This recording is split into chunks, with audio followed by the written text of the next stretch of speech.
la grosse jour du jugement dernier. Et puis il y a la facture intermédiaire dans la tombe. Et il y a une autre facture encore intermédiaire au moment où l'âme y sort. L'âme de quelqu'un qui est en pleine désobéissance. Imaginez-vous déjà, il y a sakarat al-maut, les offres de la mort, comme a dit le prophète sallallahu alayhi wa sallam, pendant qu'il agonisait sallallahu alayhi wa sallam, et il a senti la mort.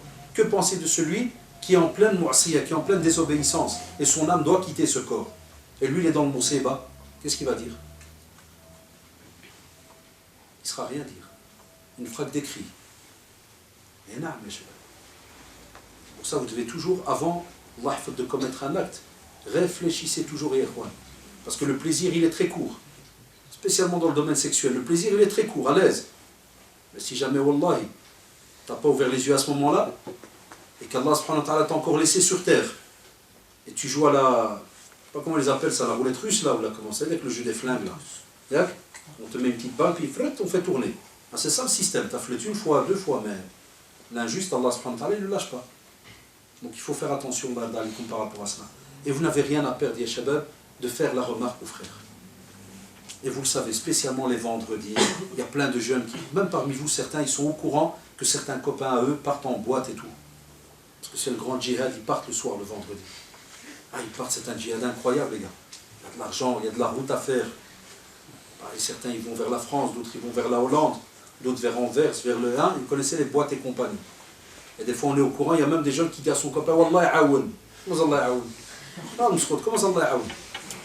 Comme ça, il dit Wallah aoun. Allah hafidkoum, hein. Darari t'Allah, hein. Pas oublier de dire dans la route, hein. Puis t'as l'autre qui fait pourquoi? Ouais, parce que vous êtes voyageurs, hein, vous allez en Hollande, hein. On se retrouve, il dit que tu mélanges la religion avec Doha et avec Kada et avec le Monseba qui se passe là. Et Allah, vous savez qu'il le faut. Faire attention, Allah fait par rapport à cela. Allah ta'ala. Ça, c'est toujours la question qui revient. Là, comme vous le savez, nous, on dit que la vérité est comme elle est, puis chacun, il fait ce qu'il veut. C'est juste pour vous poser, la personne dit, c'est juste pour vous poser une question à propos du voile. En fait, je viens de le porter il y a une semaine, mais je suis inscrite en supérieur et je dois enlever le voile. Et le soir, je fais des cours pour être prof de religion à l'académie, Khayriya, et on me dit à propos du voile, la yukallifullahu nafsan illa wus'aha. Puis, je vais avoir une réponse, s'il vous plaît. La preuve que la personne n'est pas encore arrivée à être sûre de cela, c'est qu'elle repose la question. Et ça serait bien, avec tout le respect au que je dois à n'importe quel autre professeur, qu'il soit le Khayriya ou n'importe où, on est que des élèves, qu'elle dise à la personne s'il peut lui garantir qu'il sera avec elle dans la tombe. Quand il lui dit « La yukallifullahu nafsan illa wus'aha », ça c'est une règle où normalement quelqu'un qui donne cours dans une institut est censé savoir la portée de ce verset. Très très important. C'est important, Yahweh. Et justement, subhanallah, qu'Allah guide celui qui a donné cette question, si c'est vrai, qui a donné plutôt... qu'Allah guide celui qui a posé la question et celui qui a répondu. Parce que si c'est vrai qu'il lui a répondu ça, c'est très drôle, subhanallah. Parce que justement, c'est l'inverse, en lui donnant cet argument, il a fait l'inverse de ce qu'il voulait faire. Parce que justement, Allah subhanahu wa ta'ala te dit, spécialement pour la sœur, que la yukallifullahu nafsan illa wus'aha. Ça veut dire que, ya ukhti, si jamais toi, en tant que musulman, tu dois porter ce voile, mais à côté de cela, on te dit, tu ne peux pas. On n'a pas besoin de désobéir à Allah subhanahu wa ta'ala pour aller faire des études supérieures. Il y a moyen de faire d'autres études. Wallahi. Qui t'a dit que c'est obligé cette étude-là que tu dois faire? Et si tu dois à la fin, même l'homme, on a ce choix-là. Si à la fin tu as à choisir entre désobéir à Allah subhanahu wa ta'ala et entre choisir la vie ici-bas, qu'est-ce que tu prends? Aucune des deux. Tu ne peux pas désobéir. Et tu ne peux pas choisir comme ça la vie ici-bas. Mais tu dois prendre l'autre qu'on te propose rarement. C'est ça pourquoi je vous ai fait cette petite blague en disant désobéir et la vie ici-bas. C'est parce qu'on vous propose rarement le troisième, qui est obéir à Allah subhanahu wa ta'ala et quitter cette terre en disant Alhamdulillah. J'oublierai jamais, j'avais entendu Ahad al-Mashayikh dans un dars qui disait, il rapportait lui-même l'histoire d'un cher.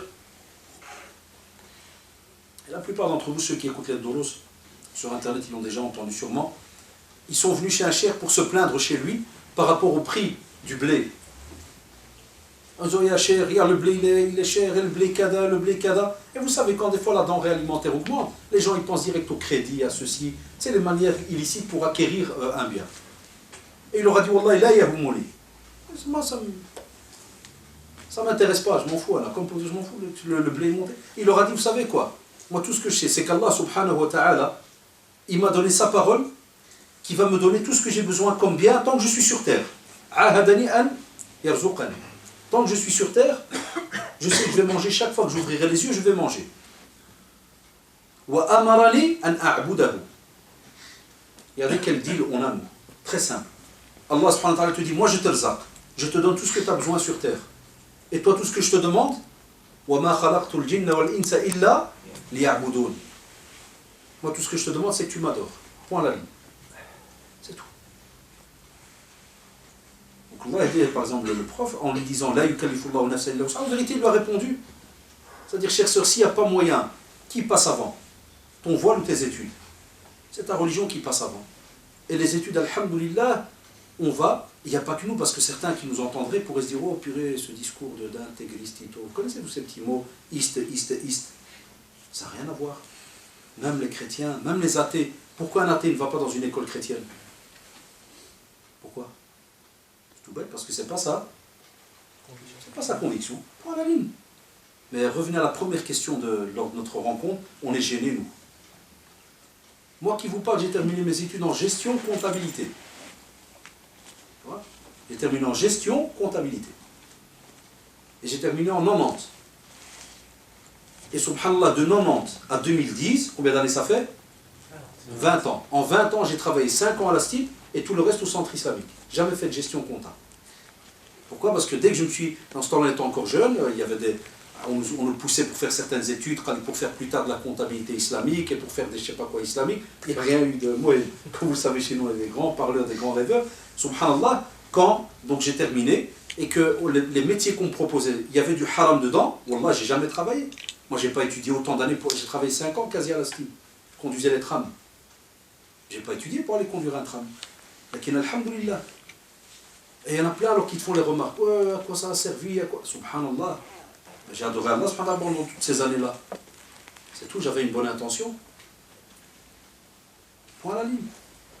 Allah da'alikum, c'est pas parce qu'on a fait des études dans un domaine qu'il faut alors commencer à liquider dans sa religion et enlever un tas de choses. Ça, c'est important. Même pour la barbe et autres, j'arrivais des fois à un bureau, puis on me disait, monsieur, tu fais l'interview et tout, mais on est habitué à parler, c'est un peu notre métier maintenant. Tu me dis, c'est impeccable, c'est bon, mais il y a un problème, une petite tâche.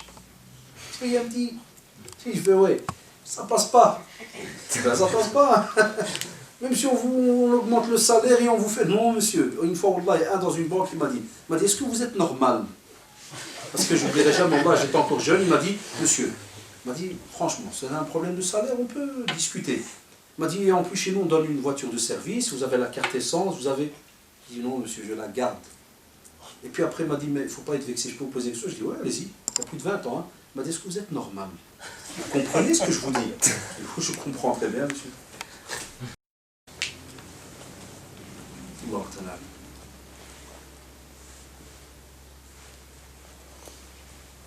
Il n'y a rien qui interdit, par exemple, si quelqu'un est dans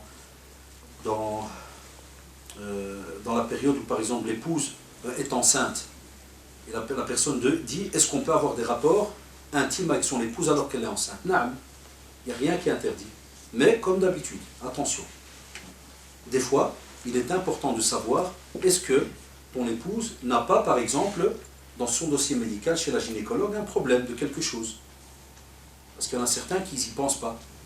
Il y a des fois des grossesses qui se passent impeccables, mais des fois, il y a des grossesses où si jamais la personne va fournir un certain effort ou ceci ou cela, il peut avoir une rupture, par exemple, de la poche des os, par exemple l'eau, comme ça, le liquide amniotique, là où le fœtus grandit, ça peut arriver qu'elle perd les os, et puis il peut y avoir des accouchements, comme vous le savez, prématurés, ou bien il peut y avoir même mort du fœtus, et ainsi de suite. Donc c'est toujours bien aussi de se renseigner, de faire attention par rapport donc à certains détails par rapport à cela. Mais donc on ne peut pas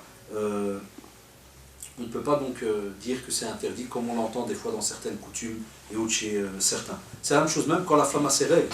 Quand la femme a ses règles, les rapports intimes sont haram, interdits. Mais les jeux intimes, il n'y a pas de problème. Les jeux intimes, il n'y a pas de problème. Parce qu'il y avait certaines religions, certaines pratiques, par exemple comme il y avait avant chez certains juifs et autres, ils ne s'approchaient pas de leur femme si jamais elle avait la période de règles. Devenait comme une personne non grata, tu ne peux pas t'en approcher. L'islam au contraire, subhanallah, a changé cette règle. Embrasser ton épouse, il peut y avoir des jeux intimes, mais les relations sexuelles, ça c'est haram quand la personne est en état de règle. Ça c'est catégorique. Et je le dis et le répète spécialement pour les sœurs, et c'est un conseil pour les jeunes, parce que beaucoup de sœurs se plaignent, ils nous disent qu'il y a des fois des frères qui veulent obligatoirement avoir des rapports, même quand la personne a ses règles. Ça, on trouve ça chez le kuffar et chez le hayawan, pas chez un musulman qui connaît sa religion. Ça, on ne peut pas l'arder avec lui. Et aussi la personne dit que quand il se réveille le matin et que je trouve des taches humides et par exemple petite tache sur mes sous-vêtements, dois-je refaire complètement donc le tahara ou juste laver la partie concernée? C'est très simple. Les ulama te disent il faut différencier le liquide qu'il y a. Quand c'est le liquide spermatique, c'est-à-dire comme une éjaculation, c'est-à-dire c'est le liquide qui est vraiment très visqueux, c'est avec ce liquide-là que subhanallah, lorsqu'il y a relation sexuelle et qu'il y a ce liquide qui est en contact avec l'ovule, c'est ce qui donne la naissance. Ça c'est le liquide spermatique. Si jamais un jeune, il a eu